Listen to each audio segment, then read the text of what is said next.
Queen of ಪ್ಯಾಂಟಿಕಲ್ ಬಂದಿದೆ. ನಿಮ್ಮ love ಲೈಫಿನ ವಿಚಾರವಾಗಿ ಕೆಲವೊಂದು ರೀತಿಯ ಗಮನವನ್ನ ಕೊಡಬೇಕು, ಫೋಕಸ್ ಅನ್ನ ಮಾಡಬೇಕು, ಸ್ವಲ್ಪ ಪೇಷನ್ಸ್ ಆಗಿ ಇದ್ದು ಹೆಚ್ಚು ವರ್ಕ್ ಅನ್ನ ಮಾಡಬೇಕು ಅನ್ನೋದ್ರ ಬಗ್ಗೆ ಆಲೋಚನೆಯನ್ನ ಮಾಡ್ತಾ ಇರುವಂತದ್ದು ರೆಪ್ರೆಸೆಂಟ್ ಆಗ್ತದೆ.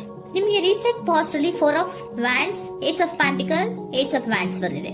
ಕೆಲವೊಬ್ರು ರೀಸೆಂಟ್ ಆಗಿ ಮ್ಯಾರೇಜ್ ಅನ್ನ ಆಗಿರುವಂತದ್ದು ಕೂಡ ರೆಪ್ರೆಸೆಂಟ್ ಆಗ್ತಾ ಇದೆ. ಕೆಲವೊಬ್ರು ರೀತಿಯ ಲವ್ ಮ್ಯಾರೇಜ್ ಆಗಿರುವಂತಹದ್ದು, ಸಂತೋಷದಲ್ಲಿರುವಂತಹದ್ದು, ಒಂದು ರೀತಿಯ ಬಾಂಡೇಜ್ ಇದ್ದಿದ್ದಂತಹದ್ದು, ಸಾಮರಸ್ಯದಿಂದ ಇದ್ದಿದ್ದಂತಹದ್ದು, ಒಂಥರ ರಿಲ್ಯಾಕ್ಸೇಷನ್ ಅಲ್ಲಿ ಇತ್ತು. ನಿಮ್ಮ ಲವ್ ಲೈಫಿನ ವಿಚಾರದಲ್ಲಿ ಯಾವುದೇ ರೀತಿಯ ತೊಂದರೆಗಳು ಕೂಡ ಪಾಸ್ಟ್ ನಲ್ಲಿ ಇರಲಿಲ್ಲ. ಆದ್ರೆ at present red card represent ಆಗ್ತಾ ಇರೋದ್ರಿಂದ ಕೆಲವೊಂದು ರೀತಿಯ ಲೋನ್ಲಿನೆಸ್ ಅನ್ನ ರೆಪ್ರೆಸೆಂಟ್ ಮಾಡ್ತಾ ಇದೆ. ಈ ಹಿಂದೆ ನಿಮ್ಗೆ ಯಾವುದೇ ರೀತಿಯ ತೊಂದರೆಗಳು ಇರಲಿಲ್ಲ, ಬಟ್ ಆದ್ರೆ ಅಟ್ ಪ್ರೆಸೆಂಟ್ ನಲ್ಲಿ ಯಾಕೋ ನೀವು ಲೋನ್ಲಿನೆಸ್ ಅನ್ನ ರೆಪ್ರೆಸೆಂಟ್ ಮಾಡ್ತಾ ಇದೆ. ಕೆಲವೊಂದು ರೀತಿಯ ಇನ್ನರ್ ಗೈಡೆನ್ಸ್ ಅನ್ನ ತಗೋತಾ ಇರುವಂತಹದ್ದು ರೆಪ್ರೆಸೆಂಟ್ ಆಗ್ತಾ ಇದೆ. ಎಷ್ಟೇ ನೀವು ಹಾರ್ಡ್ ವರ್ಕ್ ಅನ್ನ ಮಾಡಿದ್ರು, ನಿಮ್ಮ ಲವ್ ಲೈಫಿನ ವಿಚಾರವಾಗಿ ಏನೇ ಮಾಡಿದ್ರು ಕೂಡ ಯಾಕೋ ನಿಮ್ಗೆ ಬೇಜಾರುಗಳು ಆಗ್ತಾ ಇರುವಂತಹದ್ದು ರೆಪ್ರೆಸೆಂಟ್ ಆಗ್ತಾ ಇದೆ. ಎಷ್ಟೇ ನೀವು ಹಾರ್ಡ್ ವರ್ಕ್ ಅನ್ನ ಮಾಡ್ತಾ ಇದ್ದೀರಾ, ನಿಮ್ಮ ಲವ್ ಲೈಫಿನ ವಿಚಾರದಲ್ಲಿ ಸ್ವಲ್ಪ ನೀವು ಪಾಸಿಟಿವ್ ಚೇಂಜಸ್ ಗಳನ್ನ ಮಾಡ್ಕೊಳ್ಳೋಣ ಅಂತ ನೀವು ಮಾಡ್ತಾ ಇದ್ರು ಕೂಡ ಅದರಲ್ಲಿ ಯಾವುದೇ ರೀತಿಯ ಸಮಾಧಾನಗಳು ನಿಮ್ಗೆ ಇದ್ದ ಹಾಗೆ ಕಾಣ್ತಾ ಇಲ್ಲ ಅಟ್ ಪ್ರೆಸೆಂಟ್ ಅಲ್ಲಿ. ಯಾಕಂದ್ರೆ ಹರ್ಮಿಟ್ ಕಾರ್ಡ್ ಬಂದಿರೋದ್ರಿಂದ ಲೋನ್ಲಿನೆಸ್ ಅನ್ನ ರೆಪ್ರೆಸೆಂಟ್ ಮಾಡ್ತಾ ಇದೆ. ನಿಮ್ಮ ಲವ್ ಲೈಫಿನ ವಿಚಾರವಾಗಿ ಇನ್ನರ್ ಗೈಡೆನ್ಸ್ ಅನ್ನ ತಗೋತಾ ಇರುವಂತಹದ್ದು, ಏಕಾಂತವಾಗಿ ಕೂತ್ಕೊಂಡು ಯೋಚನೆಯನ್ನ ಮಾಡ್ತಾ ಇರುವಂತಹದ್ದು, ಏನಾಗಿದೆ ಅನ್ನೋದ್ರ ಬಗ್ಗೆ.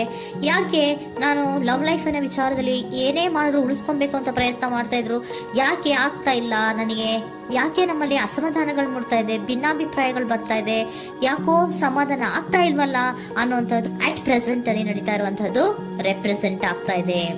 ಬೇಜಾರಿನಲ್ಲಿರುವಂತಹದ್ದು, ಸಮಾಧಾನ ಇಲ್ಲದೆ ಇರುವಂತಹದ್ದು, ಇನ್ನರ್ ಗೈಡೆನ್ಸ್ ಅನ್ನ ಕೇಳ್ಕೊತಾ ಇರುವಂತಹದ್ದು, ಏನಾಗಿದೆ ಅನ್ನೋದ್ರ ಬಗ್ಗೆ ನಿಮ್ಮನ್ನ ನೀವೇ ಪ್ರಶ್ನೆಯನ್ನ ಮಾಡ್ಕೊಂತಾ ಇರುವಂತಹದ್ದು ಅಥವಾ ಆತ್ಮಾವಲೋಕನೆಯನ್ನ ಮಾಡ್ತಾ ಇರುವಂತಹದ್ದು ಅಟ್ ಪ್ರೆಸೆಂಟ್ ಅಲ್ಲಿ ರೆಪ್ರೆಸೆಂಟ್ ಆಗ್ತಾ ಇದೆ. ಇಮಿಡಿಯೇಟ್ ಫ್ಯೂಚರ್ ಏನು ಹೇಳ್ತಾ ಇದೆ ನಿಮ್ಗೆ, ಯಾಕೋ ನೀವು ಟ್ರ್ಯಾಪ್ ಆಗಿರುವಂತಹದ್ದು, ಸಿಕ್ಕಾಕೊಂಡಿರುವಂತಹದ್ದು ರೆಪ್ರೆಸೆಂಟ್ ಆಗ್ತಾ ಇದೆ. ಫೀಲಿಂಗ್ ಗಳಲ್ಲಿ ಸಿಕ್ಕಿ ಬಿದ್ದಂತಹ ಭಾವನೆಗಳು ನಿಮ್ಗೆ ರೆಪ್ರೆಸೆಂಟ್ ಆಗ್ತಾ ಇದೆ.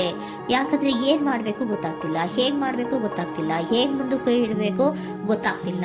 ಪ್ರೆಸೆಂಟ್ ಅಲ್ಲಿ ನೀವು ಏನೇ ಪ್ರಯತ್ನ ಮಾಡಿದ್ರು ಏನು ಮಾಡಕ್ ಆಗ್ತಾ ಇಲ್ವಲ್ಲ, ಯಾಕೋ ನನ್ ಕೈಲಿ ಏನು ಮಾಡಕ್ಕೆ ಆಗ್ತಾ ಇಲ್ವಲ್ಲ, ಏನ್ ಮಾಡ್ಬೇಕು, ಯಾಕೋ ನಾನು ಮೂವೇ ಮಾಡಕ್ ಆಗ್ತಾ ಇಲ್ವಲ್ಲ ಅನ್ನುವಂತಹ ಆಲೋಚನೆಯನ್ನ ಮಾಡ್ತಾ ಇರುವಂತದ್ದು ರೆಪ್ರೆಸೆಂಟ್ ಆಗಿದೆ. ನೈಟ್ ಆಫ್ ಸೋರ್ಟ್ಸ್ ಬಂದಿದೆ. ನೀವೇನೋ ಆಕ್ಷನ್ಸ್ ಅನ್ನ ತಗೊಳ್ದೇ ಇದ್ರೆ ಇಮಿಡಿಯೇಟ್ ಅಲ್ಲಿ ನೀವೇನಾದ್ರೂ ಆಕ್ಷನ್ಸ್ ಅನ್ನ ತಗೊಳ್ಳೋದ್ರ ಕಡೆಗೆ ಹೆಚ್ಚು ಗಮನವನ್ನ ಕೊಡಬೇಕಿತ್ತು. ಬಟ್ ನೀವು ಟ್ರ್ಯಾಪ್ ಆಗಿರುವಂತದ್ದು, ಅಲ್ಲೇ ಸಿಗಾಕೊಂಡಿರುವಂತದ್ದು, ಏನೋ ಮಾಡಕ್ ಗೊತ್ತಾಗ ನೀವು ಹಂಗೆ ನಿಂತಿರುವಂತದ್ದು ರೆಪ್ರೆಸೆಂಟ್ ಆಗ್ತಾ ಇದೆ. ಬಟ್ ನೀವು ಮಾಡ್ಬೇಕಾಗಿದ್ದೇನೋ ಏನಾದ್ರೂ ಆಕ್ಷನ್ಸ್ ಅನ್ನ ಕ್ವಿಕ್ ಥಿಂಕಿಂಗ್ ಅನ್ನ ಮಾಡಿ ಏನಾದ್ರೂ ಒಂದು ಆಕ್ಷನ್ಸ್ ಅನ್ನ ತಗೋಬೇಕಿತ್ತು. ನಿಮ್ಮ ಇಮಿಡಿಯೇಟ್ ಫ್ಯೂಚರ್ ನಲ್ಲಿ ಏನಿದೆ, ಸ್ಟ್ರೆಂತ್ ಇದೆ, ಒಂದು ಭದ್ರತೆ ಇದೆ, ಒಂದು ಸ್ಟ್ರಾಂಗ್ ಬಾಂಡೇಜ್ ಇದೆ. ಲವ್ ಲೈಫಿನ ವಿಚಾರದಲ್ಲಿ ನಿಮ್ಗೆ ಏನು ಲವ್ ಲೈಫಿನ ವಿಚಾರದಲ್ಲಿ ಸ್ಟ್ರಾಂಗ್ ಬಾಂಡೇಜ್ ಇದೆ, ಒಂದು ಭದ್ರತೆ ಇದೆ, ಎಲ್ಲವೂ ಇದ್ರೂ ಕೂಡ ನಿಮ್ಮಲ್ಲಿ ನಿಮಗೆ ಸ್ವಲ್ಪ ಕೆಲವೊಂದು ಅನುಮಾನಗಳು ಇದೆ. ಆ ವಿಚಾರಕ್ಕೆನೆ ನೀವೇನು ಆಕ್ಷನ್ಸ್ ಅನ್ನ ತಗೊಳ್ದಿರ ಸುಮ್ನೆ ಇರುವಂತಹದ್ದು, ಟ್ರಾಪ್ ಆಗಿರುವಂತಹ ಸ್ಥಿತಿಯಲ್ಲಿ. ಯಾಕಂದ್ರೆ ಎಲ್ಲ ಇದ್ರೂ ಕೂಡ ನಿಮ್ಮಲ್ಲಿ ಯಾವುದೋ ಒಂದು ರೀತಿಯ ಅನುಮಾನಗಳು, ನಿಮ್ಮನ್ನೇ ನೀವು ಅನುಮಾನಿಸ್ತಾ ಇರುವಂತಹದ್ದು ರೆಪ್ರೆಸೆಂಟ್ ಆಗ್ತಾ ಇದೆ. ಏನಾದ್ರೂ ಆಕ್ಷನ್ಸ್ ಅನ್ನ ತಗೋಬೇಕು, ಒಂದು ಸ್ಟ್ರಾಂಗ್ ಬಾಂಡೇಜ್ ರೆಡಿ ಆಗ್ಬೇಕಂದ್ರೆ ಇಮಿಡಿಯೇಟ್ ಫ್ಯೂಚರ್ ನಲ್ಲಿ ಏನಾದ್ರೂ ನಾನು ಒಂದು ಸ್ಟ್ರಾಂಗ್ ಆಕ್ಷನ್ ಏನಾದ್ರೂ ಮಾಡ್ಬೇಕು ಅನ್ನುವಂತಹ ಆಲೋಚನೆಯನ್ನ ನೀವು ಮಾಡಬೇಕಾಗತ್ತೆ.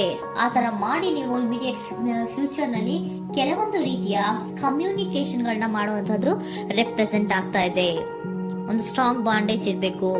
ಇದೇ ನಿಮ್ಮ ಬಾಟಮ್ ಆಫ್ ದ ಡಕ್ ಕೂಡ ಬಂದಿರುವಂತಹದ್ದು. ಪೋಷಣೆಯನ್ನ ಮಾಡಬೇಕು. ಸ್ವಲ್ಪ ಯಾಕೆ ಪೋಷಣೆಯನ್ನ ಮಾಡಬೇಕು ಅಥವಾ ಹೆಚ್ಚು ಗಮನವನ್ನ ಕೊಡಬೇಕು, ಫೋಕಸ್ ಅನ್ನ ಕೊಡಬೇಕು ಅಂದ್ರೆ, ನೀವು ಟ್ರ್ಯಾಪ್ ಆಗಿರುವಂತಹ ಸ್ಥಿತಿಯಲ್ಲಿ ಇದ್ದೀರಾ, ಏನೂ ಮಾಡ್ತಾ ಇಲ್ಲ. ನಿಮಗೂ ಗೊತ್ತು ನಮ್ಮ ಲವ್ ಲೈಫಿನ ವಿಚಾರದಲ್ಲಿ ಬಾಂಡೇಜ್ ಇದೆ, ಸ್ಟ್ರಾಂಗ್ ಬಾಂಡೇಜ್ ಇದೆ, ಒಂದು ಭದ್ರತೆ ಇದೆ, ನಾವು ಅಷ್ಟು ಈಸಿಯಾಗಿ ಬಿಡಕ್ ಆಗಲ್ಲ ಅನ್ನೋದು ನಿಮಗೆ ಗೊತ್ತು. ಆದ್ರೆ ನೀವು ಏನಾಗಿದ್ದೀರಾ, ಟ್ರ್ಯಾಪ್ ಆಗಿದ್ದೀರಾ, ಯಾವುದೇ ರೀತಿಯ ಆಕ್ಷನ್ಸ್ ಅನ್ನ ತಗೋತಾ ಇಲ್ಲ. ಸೊ ಯಾವಾಗ ನೀವು ಆಕ್ಷನ್ ಅನ್ನ ತಗೊಳ್ಳೋ ಕಡೆಗೆ ಹೆಚ್ಚು ಗಮನವನ್ನ ಕೊಡ್ತೀರೋ ಅಲ್ಲಿ ಒಂದು ರೀತಿಯ ಸ್ಟ್ರಾಂಗ್ ಬಾಂಡೇಜ್ ಅನ್ನ ಬರುವಂತದ್ದು. ಆಗ ನೀವು ಕರೆಕ್ಟ್ ಆಗಿ ಕಮ್ಯುನಿಕೇಶನ್ಸ್ ಅನ್ನ ಮಾಡಕ್ಕೆ ಸಾಧ್ಯ ಆಗೋದು. ಏಂಜಲ್ ಗೈಡೆನ್ಸ್ ಏನ್ ಕೊಡ್ತಾರೆ, ಇಫ್ ಯು ಬಿಲೀವ್, ನಿನಗೆ ನಂಬಿಕೆ ಇದೆಯಾ, ಟೇಕ್ ಆಕ್ಷನ್. ಏಂಜಲ್ ಗೈಡೆನ್ಸ್ ನಿಮ್ಗೆ ಏನ್ ಕೊಡ್ತಾ ಇದೆ, ನಿಮ್ಮ ಪ್ರೀತಿ ಮೇಲೆ ನಿಮ್ಗೆ ನಂಬಿಕೆ ಇದೆಯಾ, ಟೇಕ್ ಆಕ್ಷನ್. ಆಕ್ಷನ್ ಅನ್ನ ತಗೊಳ್ಳಿ, ಮುಂದೆ ಬನ್ನಿ. ಆಕ್ಷನ್ ಅನ್ನ ತಗೊಂಡು ಸ್ಟ್ರಾಂಗ್ ಬಾಂಡೇಜ್ ಇದೆ ನನ್ನ ಲವ್ ಲೈಫಿನಲ್ಲಿ, ಒಂದು ಭದ್ರತೆ ಇದೆ, ನಾವಿಬ್ರು ಅಂಡರ್ಸ್ಟ್ಯಾಂಡಿಂಗ್ ಇದೀವಿ, ಒಂದು ರೀತಿಯ ಸಾಮರಸ್ಯ ಇದೆ ಅಂತ ನೀವು ಅನ್ಕೊಂಡಿದ್ರೆ ಮಾತಾಡಿ ಕ್ಲಿಯರ್ ಅನ್ನ ಮಾಡ್ಕೊಳ್ಳಿ, ವಿಷಯಗಳನ್ನ ಕ್ಲಾರಿಟಿಗೆ ತಗೊಳ್ಳಿ. ಯಾವಾಗ ನಿಮ್ಮಲ್ಲಿ ನಿಮ್ಗೆ ನಂಬಿಕೆ ಇದ್ರೆ, ಇಫ್ ಯು ಬಿಲೀವ್, ನಿಮ್ಮನ್ನ ನೀವು ನಂಬಿದ್ರೆ ನೀವೇನ್ ಮಾಡ್ಬೇಕು, ಟೇಕ್ ಆಕ್ಷನ್ಸ್ ಅನ್ನ ತಗೊಂಡು ಮುಂದೆ ಬರ್ಬೇಕು ಅನ್ನುವಂತಹದ್ದು ಏಂಜಲ್ ಗೈಡೆನ್ಸ್ ನಿಮ್ಗೆ ಕೊಡ್ತಾ ಇರುವಂತಹದ್ದು.